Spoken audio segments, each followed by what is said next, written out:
இப்ப புதுசு புதுசா முளைச்சு வராங்க. பல நிதிகள் வந்து கொண்டே இருக்கிறது, முளைத்து முளைத்து வருகிறது நிதிகள். உதயநிதி, இன்ப நிதி, துன்ப நிதினு ஏதோ வந்துகிட்டே இருக்கு. அந்த நிதிகள் எல்லாருக்கும் கைகட்டி இவர்களுக்கு தான் ஆளுமை இருக்கிறது என்று சொல்ல வேண்டிய கட்டாயம் தேவை, ஒரு உறுத்தல் இருந்து கொண்டு இருக்கும். அந்த உறுத்தல் உங்களுக்கு இருக்குன்னு எங்களுக்கு நன்றாக தெரியும்.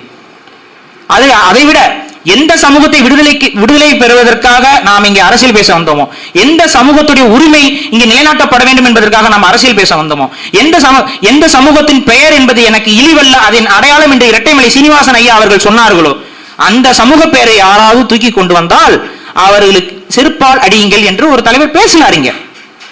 அந்த தலைவருக்கு வாக்கு செலுத்துவது யார் என்றால் அதே சமூகம். அந்த சமூகம் எந்த சமூகம்? இந்த சமூகம். இது எனக்கு புரியல. அந்த சமூகத்தை வாக்குகளை வாங்கிதான் அரசியலில் நீங்கள் நிற்கிறீர்கள். ஆனால் அந்த சமூக அடையாளம் உங்களுக்கு ஏன் கொடைச்சலை தருகிறது? ஏன் உங்களால் பெருமையோடு சொல்லிக் கொள்ள முடியவில்லை? திருமாவளவன் யார்? நான் ஒரு பறையர் என்று ஏன் உங்களால் சொல்ல முடியல? பாரிசாலன் சொல்றாங்க, குயிலிநாச்சியார் அவங்க சொல்றாங்க, ராஜா கிருஷ்ணன் அவர்கள் சொல்றாங்க, நாங்களெல்லாம் பறையர் குடியே கிடையாது, அதிலிருந்து கிளைத்த குடி. நாங்கள் கூட சொல்கிறோம் நாங்கள் பறையர்கள் என்று. ஆனால் உங்களால் சொல்ல முடியவில்லை. சொல்பவர்களையும் வந்தால் செருப்பால் அடிங்கள் என்று சொல்கிறார். ஆனால் அதற்கு பதிலாகத்தான் புறநானூற்று பறையர்கள் என்ற இந்த புத்தகத்தை வடிவமைச்சிருக்கிறாருன்னு தோணுது எனக்கு. ஏன் அப்படின்னா, வேறு வடிவமைச்சது வரைக்கும் பரவாயில்ல, புறநானூற்று பறையர்கள் போட்டு அதுக்கு முன்னாடி ஒரு போட்டோ போட்டிருக்காரு பாருங்க. ஒரு பறையர், ஒரு வீரர், கையில் ஒரு ஈட்டி, ஒரு யானை மேல ஏறிக்கிட்டு வராரு. இது எனக்கு என்னமோ யாரையோ நீங்க மனசுல வச்சுக்கிட்டே பண்ண மாதிரி இருக்கு. யாரையும் மிரட்டும் தொழில அந்த போஸ்டர் இருக்கு.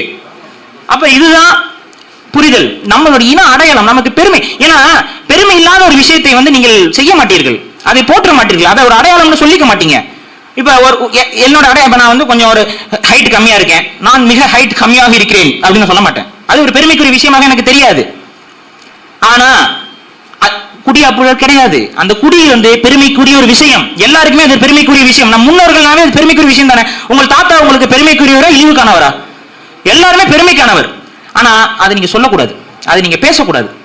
அதை பத்தி பேசுவது, அதை பற்றி அது சார்ந்த விவாதங்களை எழுப்புதல், எப்படி எல்லாம் ஒடுக்கிட்டான் எப்படி ஒடுக்கிட்டான் எவனுமே சொல்லல, யாருமே சொல்லல. எப்படி ஒடுக்க முடியும்? ஒரு பெரும் கூட்டமாக இருக்கிறார்கள், அவர்களை ஒடுக்கி விட்டார்கள். ஒரு டைரக்டர் சொல்றாரு, ஒரு மாபெரும் சூழ்ச்சியின் அடிப்படையில் அப்படின்னு பேசுறாரு. அந்த மாபெரும் சூழ்ச்சி என்ன? அந்த சூழ்ச்சி எங்க நடந்துச்சு? அதுக்கான ஆதாரம் என்ன? சொல்றது இல்ல. எங்கெங்கயோ சுத்திட்டு போறாங்க, பௌத்தத்துக்கு போறாங்க, எங்கெங்கயோ போறாங்க.